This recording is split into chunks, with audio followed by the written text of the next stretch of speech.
ನಮಸ್ಕಾರ. ಇವತ್ತು ನಾನು ಒಬ್ಬರಿಗೆ ಹೀಲಿಂಗ್ ಸೆಷನ್ನ ತಗೊಳ್ತಾ ಇದ್ದೀನಿ.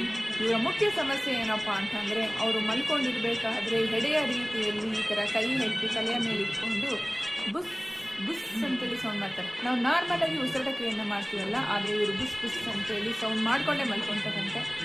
ಇದ್ರ ಜೊತೆಯಲ್ಲಿ ಹಾವಿಗೆ ಹೇಗೆ ಪೊರೆ ಬಿಟ್ಕೊಳ್ಳುತ್ತಲ್ಲ ಹಾಗೆ ಕುತ್ತಿಗೆಯ ಭಾಗ, ಕೈ ಭಾಗ ಎಲ್ಲ ಪೊರೆ ಬಿಟ್ಕೊಳ್ತಾ ಇದೆಯಂತೆ. ಇದಕ್ಕೆ ಮೂಲ ಕಾರಣ ಏನಪ್ಪ ತಿಳ್ಕೋಬೇಕು ಅಂತೇಳಿ ಈ ಒಂದು ಸೆಷನ್ನ ತಗೊಳ್ತಾ ಇದ್ದಾರೆ. ಈ ಸೆಷನ್ ಮುಖಾಂತರವಾಗಿ ಇನ್ನೂ ಏನಾದ್ರೂ ವಿಷಯಗಳು ಕಂಡು ಬರಬಹುದಾ ಅಂತೇಳಿ ನೋಡೋಣ.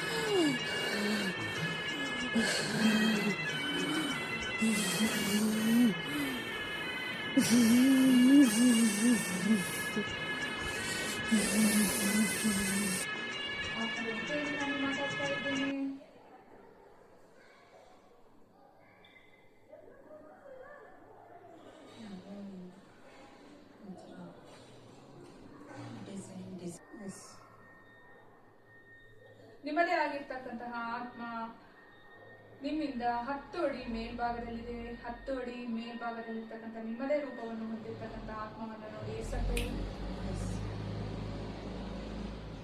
10 ಅಡಿ ಮೇಲ್ಭಾಗ ಬಂದಿದೆಯಾ?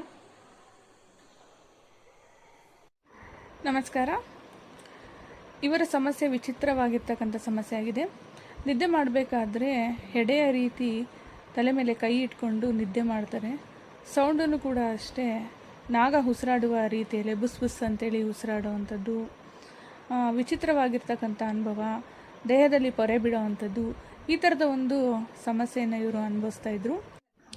ಹೀಗೆ ಇವರು ಕಾಡಿನ ಜನರನ್ನೆಲ್ಲ ಕಾಪಾಡ್ತಿದ್ರು. ಕಾಡಲ್ಲಿ ವಾಸ ಮಾಡ್ತಿದ್ದಂತಹ ನಾಗ ಅಂತೆ. ಈ ನಾಗ ತುಂಬ ಶ್ರೇಷ್ಠವಾಗಿರ್ತಕ್ಕಂತಹ ನಾಗ, ತುಂಬ ಶಕ್ತಿಯುತವಾಗಿರ್ತಕ್ಕಂಥ ನಾಗ ಆಗಿದ್ದು ಕಾಡಿನ ಜನಗಳನ್ನೆಲ್ಲರನ್ನೂ ಕೂಡ ರಕ್ಷಣೆ ಮಾಡ್ತಾ, ಅಲ್ಲಿರುವಂಥ ಪ್ರಕೃತಿಯನ್ನು ರಕ್ಷಣೆ ಮಾಡ್ತಾ, ಹಾಗೆ ಎಲ್ಲರ ಮನೆಗೂ ಕೂಡ ಈಗ ಕಾಮನ್ ಮನುಷ್ಯರು ಹೇಗೆ ಹೋಗಿ ಬರ್ತಾರೋ ಅದೇ ಪ್ರಕಾರವಾಗಿ ಹೋಗಿ ಬರ್ತಿದ್ರಂತೆ. ಆ ಕಾಡಿನ ಜನಗಳಿಂದನೂ ಕೂಡ ಈ ನಾಗನಿಗೆ ಯಾವುದೇ ಹಾನಿ ಆಗ್ತಿರ್ಲಿಲ್ವಂತೆ. ಈ ನಾಗನಿಂದನೂ ಕೂಡ ಯಾವ ಜನಗಳಿಗೂ ಕೂಡ ಹಾನಿ ಆಗ್ತಾ ಇರಲಿಲ್ಲಂತೆ. ಅಷ್ಟು ಶ್ರೇಷ್ಠವಾಗಿರ್ತಕ್ಕಂತಹ ನಾಗ ಆಗಿದ್ದಂತೆ. ಆ ಒಂದು ಶ್ರೇಷ್ಠ ನಾಗ ಆಗಿದ್ದಂತಹ ಒಂದು ಮೆಮೊರೀಸು, ಆ ಒಂದು ವರ್ತನೆ, ಅದೆಲ್ಲದನ್ನು ಕೂಡ ಈ ಜನ್ಮದಲ್ಲಿ ಕ್ಯಾರಿ ಮಾಡಿಕೊಂಡು ಬಂದಿರೋ ಅಂಥದ್ದು. ಸೊ ಹಾಗಾಗಿ ಆ ಜನ್ಮದಿಂದ